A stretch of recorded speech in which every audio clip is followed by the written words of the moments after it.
Assalamu alaikum standard KG, it's your maths online class and I am your class teacher. Today we are gonna to do maths work. Maths का work start करेंगे हम missing number से. Missing number है 101, आपने right करना है 102, 103, 104, 105, 106, 107, 108, 109, 110, 111 आपने right करना है 112, 113 आपने राइट करना है 114, 115. यहाँ पे हमारे मिसिंग नंबर्स ख़त्म होते हैं.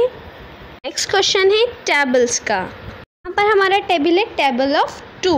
2 1 time 2, 2 2 times 4, 2 3 times 6, 2 4 times 8, 2 5 times 10, 2 6 times 12, 2 7 time 14, 2 8 times 16, 2 9 time 18, 2 10 times 20. ये आपका 2 का टेबल कंप्लीट हो गया. ये आपको अपनी फेयर कॉपी में राइट करना है मैथ्स की. नेक्स्ट आपका टेबल है table of 3.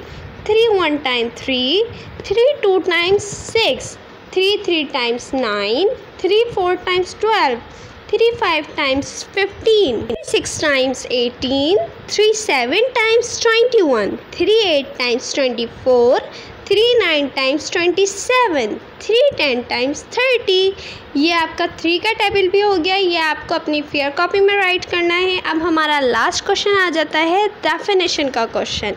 Right the definition of corn and draw diagram. Definition क्या है? The corn has one circular base and slant surface. Diagram यहाँ पर आपको शो हो रही होगी. सेम यही डायग्राम आपने ड्रॉ करनी है, यही डेफिनेशन लिखनी है. यहाँ पर आपका मैथ्स का फाइनल टर्म कंप्लीट होता है. Stay home, stay safe. अल्लाह हाफिज़.